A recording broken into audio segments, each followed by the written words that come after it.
सिवाय जहर खाए के मरने के अलावा और दूसरा चारा नहीं बचाया है इस गवर्नमेंट ने, जिस बीजेपी ने। हम गरीब आदमी, हमारे पास पैसा नहीं, हमारा कोई सुनवाई नहीं। हम बड़ा आदमी होता तो हमारा कोई सुनवाई होता। उसके टाइम की टंकी बनी हुई आज 4 साल हो गए, चालू नहीं हुई है। अच्छा, हाँ, ये तार खींचे, इसमें लाइट नहीं आई है। अच्छा, अनाज मिलता है, पैसे आते नहीं आते हैं? हाँ, सरकार की तरफ से अनाज आता है। और जब मोटर चलती है रोड पे तो 10 रुपए किलोमीटर के देते हैं। हर 40-45 किलोमीटर पे एक पुल टोल बना हुआ है। भाई उसको जिसके जम में पैसा होती है उनको आती पुलिस के जम भर देती है, पुलिस उसका गायने लग गया, गरीब को डंडा बसती है। महंगाई बढ़ रही है, महंगाई अपना चरम छू रही है, बहुत ज्यादा ऊंचाइयों पे महंगाई पहुंच चुकी है। रोड पे खड़ी करके मुझे गोली मार दीजिए, हम ना हम होंगे ना हम बोलेंगे। ये वो बाप है दूसरे के घरों को झांकते फिर रहे हैं और औलाद घरों में भूखी मर रही है इनकी। ये वो बाप है, ये वो गवर्नमेंट है।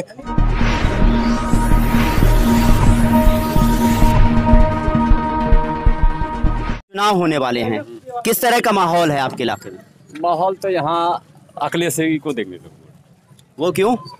नहीं, उसके राज, उसके सरकार में काफी ऐसे काम हुए जो लोगों की नजर में है। उसके टाइम की टंकी बनी हुई आज 4 साल हो गए, चालू नहीं हुई है। अच्छा, हाँ, ये तार खींचे, इसमें लाइट नहीं आई है। अच्छा, हाँ, ये तार है ऊपर वाले तार जो लाइन खींची, इसमें लाइट नहीं आई अब तक। पक्षपात किया गया ये? हाँ, पक्षपात किया गया है। अच्छा। एक स्वास्थ्य केंद्र है, उसमें भी कभी डॉक्टर कभी बैठा ही नहीं। अच्छा, एक भी केस वहाँ कोई भी नहीं है, आप उसकी हालत देख सकते हैं जाके। अच्छा, इतने बड़ी आबादी में सिर्फ एक प्राइमरी स्कूल है।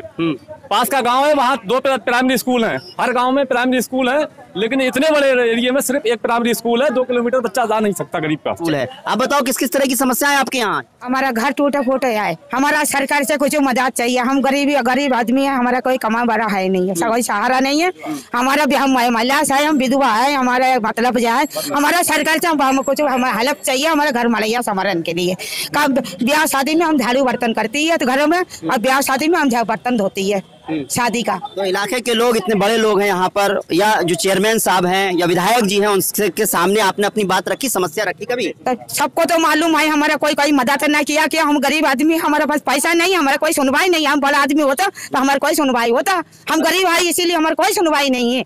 आप गरीब हैं? आज हम गरीब है, हमारा घर में बंटवारा हो रही है, सब कुछ है, हमारे घर मलैया सब सिम जा रही है, सब कुछ हो गई। हमारा बोलन बड़ा एक भी पर ना इधर हुआ तो हम क्या कर सकते हैं? हम गरीब आदमी क्या कर सकते हैं? पुलिस आई थी, हम पुलिस पास गए थे, पुलिस ने मदद किया, ठंडे ठंडे पानी पियो। ये कौन सी बात का विवाद है जो हमें ठंडे ठंडे पानी पिए? हमें ये कोई समस्या है?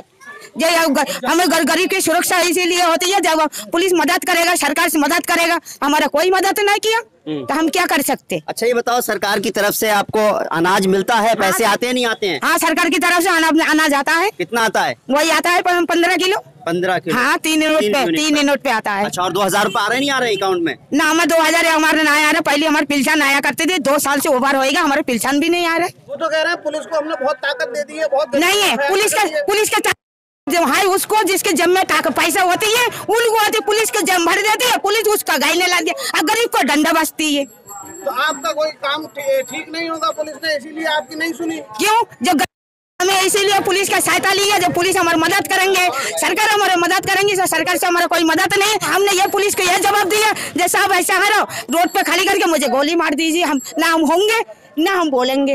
हम कलकत्ता की रहने वाली है, हम झूठ नहीं बोलते, हम सच्चाई बोल रहे हैं। आप पब्लिक से पूछ लीजिए, हम कलकत्ता की रहने वाली है, मगर बनने अच्छे की जगह ना हमारा कोई मदद नहीं है, सहारा नहीं है। हम झाड़ू बर्तन करती है, यही मेरे शादी हाल है, काम होता तो हम कर लेती हो, ना आते कुछ ना। और दिन भर है हमारा चूल्हा नहीं जली थी, टूटा फूटा है। हमने मेंबर साहब को मैंने देखा है, उन्हें मेंबर साहब देखो जाए कि हमारा टूटा फूटा, सरकार से हमारा कोई अधिकारी दिलाओ, मदद दिलाओ।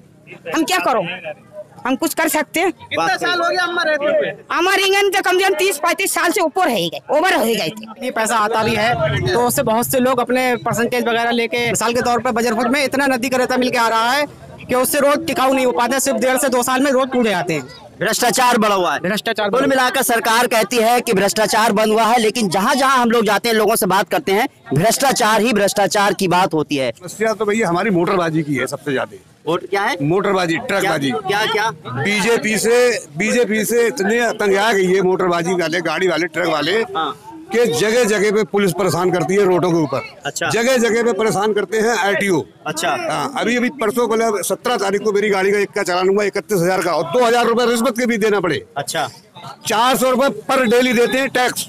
और जब मोटर चलती है रोड पे तो 10 रुपए किलोमीटर के देते हैं। हर 40-45 किलोमीटर पे एक पुल टोल बना हुआ है। अच्छा। कहीं से कोई राहत नहीं है। अंधा कानून हो गया है इस वक्त। जो पुलिस चाह रही है, मनमानी कर रही है पुलिस अपनी।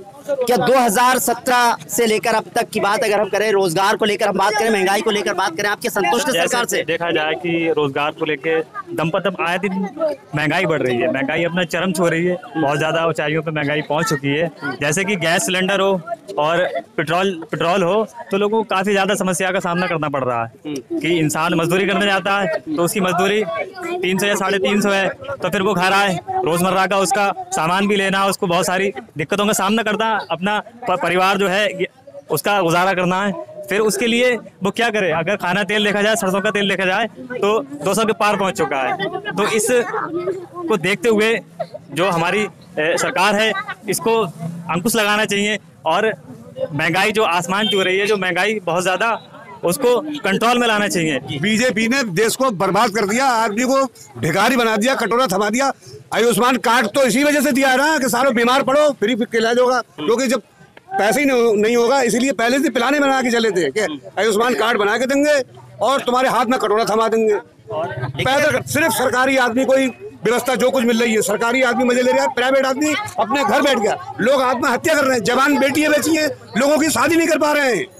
एक के घर में 5-5 लड़कियां बैठी हुई हैं, काम कार चोरी से लेके मोटरबाजी, फैक्ट्रियां, मिल बंद कर रखे हैं, बरेली की इंडस्ट्री बंद पड़ी हुई है। कहाँ जाएगा आदमी, कहाँ जाके काम करे, किससे जाके करे? भाई जमीन जायदाद है, गरीब आदमी पास जमीन जायदाद तो है नहीं, मजदूरी है। अब वो जब मिल फैक्ट्री बंद है तो वो मजदूरी करने जाएगा कहाँ, ये बताओ। भाई काम मिलेगा, कोई विकास होगा, कोई फैक्ट्री चलेगी, मिल चलेंगे, तभी तो उसमें मतलब होगा। और डीजल के दाम आसमान छू रहे हैं, कहीं 90 को, कहीं 91 को, दूसरी स्टेट में चले जाओ मतलब 100 रुपए को। अब भाई क्या करेगा आदमी, सिवाय जहर खाए के मरने के अलावा और दूसरा चारा नहीं बचाया है इस गवर्नमेंट ने, जिस बीजेपी ने। कम से कम दूसरी गवर्नमेंट ने आई कुछ तो करा था उन्होंने, कुछ करा बताएं क्या? हमारे लिए तो भाई मतलब विकास भी था, कानून व्यवस्था भी थी, लेकिन इतनी कानून व्यवस्था खराब, जिसका जो मन चाह रहा है वो बक रहा है। कोई मंदिर में पानी नहीं पीने दे रहा है जाके। अब भाई ये तो यार मंदिर या मस्जिद ऐसी चीजें हैं, कहीं पे भी जाके पानी पी लो, दासनामे देखा, बताओ मंदिर में एक आदमी पानी पीने चला गया, उसको मतलब मारना शुरू कर दिया। अब भाई ये तो भाईचारे की सब चीजें हैं। अगर पानी पीने, हम तो कह रहे हैं बाजारों में जाओ, हमारे पानी पियो, खाना खाओ, हमारे दिल खुश होता है देख के।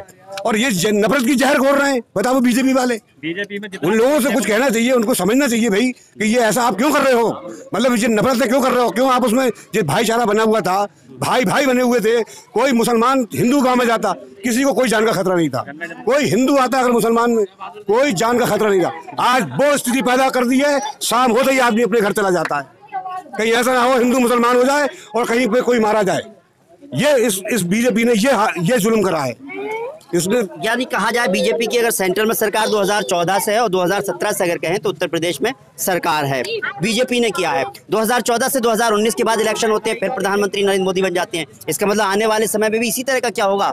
ये होगा साहब, जब उत्तर प्रदेश को लेकर होगा। अभी जो ना समझ लोग हैं उनकी समझ में जब आ जाएगी कि ये हमारे साथ क्या कर रहे हैं। अभी ये शहरों में कहीं नहीं जीतेंगे, पढ़े लिखे लोग हैं, समझदार हैं। भाई साहब काम करने से खाना मिलता है। कोई बाप अपने घर में देखे बच्चों को जब पैदा करके लाएगा, जब खिलाएगा, दूसरे के घर को ताका झांकी करेगा, वो बाप अच्छा नहीं होता है। ये वो बाप हैं दूसरे के घरों को झांकते फिर रहे हैं और औलाद घरों में भूखी मर रही है इनकी। ये वो बाप है, ये वो गवर्नमेंट है।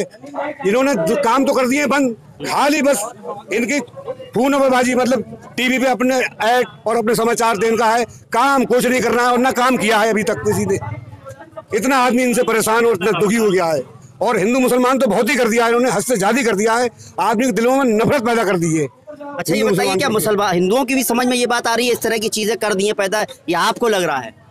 आ रही है, हमारे हिंदू भाइयों की भी समझ में आ रही है। खूब समझ रहे हैं वो कि ये काम लड़ाने के और फसाद कराने के इनके हैं, वो जान रहे हैं। लेकिन जो कुछ लोग हैं ऐसे ना समझ, जो वो बेचारे समझ रहे हैं कि साथ फिर भी जीतते तो वही है, कैसे जीत जाते हैं ये तो बताइए आप। उसमें जीत तो साहब इसलिए रहे हैं ना जी कि मान लो हम 25 हैं और वो 50 हैं, हम 25 दो जगह चले गए, वो 50 एक ही जगह पे चले गए, तो जीत तो इसलिए हो रही है। तो आप एक जगह क्यों नहीं आ रहे हैं इकट्ठे होकर? आएंगे इंशाल्लाह एक जगह ही भाई आएंगे हम। ये बताइए 2022 में जो चुनाव होने वाला उसका रिजल्ट क्या आने वाला? क्या? अरे साहब अखिलेश सिंह आएंगे और कोई नहीं आएगा।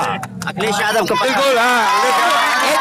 एक जरूरी एक शख्स है इलाके में अनाउंसमेंट करते हैं, जहाँ तक मैं अभी मिला भी था, देखा भी था इन्होंने। भैया आप बताओ क्या कुछ कहना चाह रहे थे, आपने खुद ही बुलाया जी। मैं ये चाहता हूँ, मैं विकलांग हूँ और मैं अपने पैरों से मेहनत, अपने हिसाब से मेहनत करता हूँ, लेकिन मैं माननीय प्रधानमंत्री जी से ये कहूंगा, विकलांग आदमी को पेट्रोल इतना महंगा पड़ रहा है, सभी के लिए पेट्रोल सस्ता करें ताकि राहत मिले। और आपने महंगाई तो सभी चीज पे फैलाई, कोई चीज आपकी सरकार में सस्ती नहीं है। तो आप ये सोचें कि महंगाई करके लोगों को बेकार कर दिया है, आज खाए कल ठिकाना नहीं है। तो मैं तो विकलांग हूँ, खैर मैं अपना काम करता हूँ और काम कभी मिलता है कभी नहीं मिलता है। न किसी भी मंत्री ने विकलांगों के बारे में नहीं सोचा है, चाहे समाजवादी हो, चाहे बीजेपी हो, चाहे कांग्रेस हो, किसी भी मंत्री ने विकलांगों के बारे में आवाज नहीं उठाई।